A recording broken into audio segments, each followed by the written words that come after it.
আসসালামু আলাইকুম রাহমাতুল্লাহ। প্রিয় বন্ধুরা, আশা করছি আপনারা সকলেই ভালো আছেন। আমাদের কাছে একদিনই বোন প্রশ্ন করেছেন, মহিলাদের শবে বরাতের নামাজ পড়ার নিয়ম কি জানালে খুবই উপকৃত হতাম।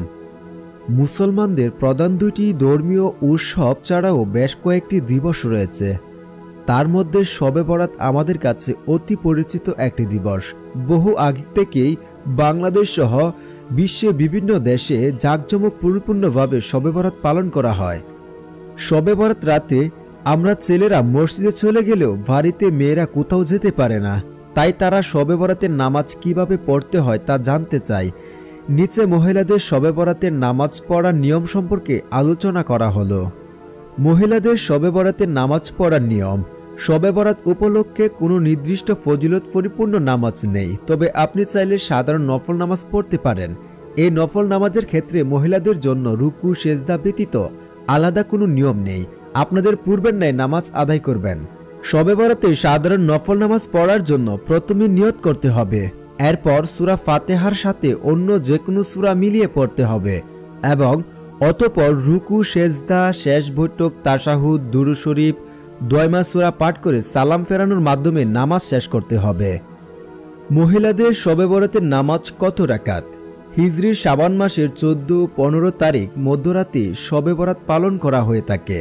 বলা হয়ে থাকে এ রাতে মহান আল্লাহ পাক হিংসুক এবং শিরককারী ব্যতীত সকলকে সাধারণ ঘোষণা ক্ষমা করেন। এই বিভিন্ন স্থানে অনেক মুসলমানরা নফল ইবাদতের মাধ্যমে শবে বরাত পালন করে থাকেন। তবে অনেক মা বোনেরা জানতে চায় শবে বরাতের নামাজ কত রাকাত। যেহেতু শবে বরাতের নির্দিষ্ট নামাজ না থাকায় সাধারণ নফল নামাজ পড়তে হবে, তাই আপনি চাইলে 2 রাকাত করে যতক্ষণ খুশি তত নামাজ আপনি পড়তে পারবেন। মহিলাদের শবে বরাত নামাজের নিয়ত। পুরুষ এবং মহিলা উভয়ের জন্যই নামাজের নিয়ত একই, তাই নামাজের নিয়ত নিয়ে চিন্তা করার কোনো কারণ নেই। তবে আপনাদের সুবিধার্থে নিচে নফল নামাজের নিয়ত দেওয়া হলো। 2 রাকাত নফল নামাজের আরবি নিয়ত। নাওয়াইতু আন উসাল্লিয়া লিল্লাহি তাআলা রাকাতিন সলাতিল নফলি মুতাহাজ্জিয়ান ইলা জিহাতিল কাবাতি শরীফাতি আল্লাহু আকবার। এছাড়াও আপনি চাইলে এভাবে বাংলাতেও নিয়ত করতে পারেন। আপনি কিবলামুখী হয়ে আল্লাহর উদ্দেশ্যে 2 রাকাত নফল নামাজ আদায়ের নিয়ত করেছি, আল্লাহু আকবার। মহিলাদের শবে বরাতের নামাজ কখন পড়তে হবে? শবে বরাত করণীয় সম্পর্কে রাসূল সাল্লাল্লাহু আলাইহি ওয়াসাল্লাম বলেছেন, যখন তোমাদের কাছে শাবানের রাত শবে বরাত হাজির হবে, তখন তোমরা সেই রাতটিতে জাগ্রত থাকো, নামাজ পড়ো, কোরআন তেলাওয়াত করো, তাজবি পড়ো, জিকির করো, দোয়া করো এবং দিনের বেলা রোজা রাখো। ইবনে মাজাহ হাদিস নাম্বার 1384, বাইহাকি 3823। উপরের হাদিসটিতে দেখা যায় প্রিয় নবী সাল্লাল্লাহু আলাইহি ওয়াসাল্লাম শাবানের রাতে জাগ্রত থেকে আল্লাহর ইবাদত করতে বলেছেন। তাই আপনারা চাইলে এই ইশারের পর, ফরজ নামাজের পর এবং ভিতরের আগে কিছু নফল নামাজ পড়তে পারেন বা ইবাদত করতে পারেন। এছাড়াও কোরআন তেলাওয়াত করা যেতে পারে। মহিলাদের শবে বরাতের নামাজ সতর্কতা। কুরআনে বর্ণিত হয়নি এবং রাসূল সাল্লাল্লাহু আলাইহি ওয়াসাল্লাম করতে বলেননি এমন কোনো কিছু বিদআত বলে গণ্য হবে।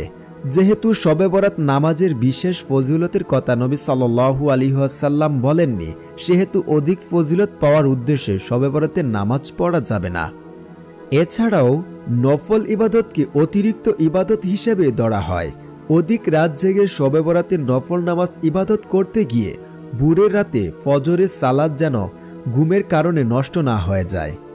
তাই শবে বরাতের রাতকে নফল নামাজ ইবাদতবন্দেগীর ক্ষেত্রে সতর্কতা অবলম্বন করতে হবে। আমাদের পক্ষ থেকে আপনাদের জন্য শেষ কথা, যে সকল মা বোনেরা মহিলাদের শবে বরাতের নামাজ পড়ার নিয়ম সম্পর্কে জানতে চেয়েছিলেন, আশা করি তারা জানতে পেরেছেন। এছাড়াও শবে বরাতের রাতে হালুয়া রুটি খেয়ে সোয়াব পাওয়া যাবে এমন বিদআত আমাদের সমাজে প্রচলিত রয়েছে, যা থেকে আমাদের বিরত থাকতে হবে। আশা করছি বোন আপনি বুঝতে পেরেছেন যে শবে বরাতের নামাজ কিভাবে পড়তে হবে আমরা পুঙ্খানুপুঙ্খানুভাবে আলোচনা করেছি। ধন্যবাদ।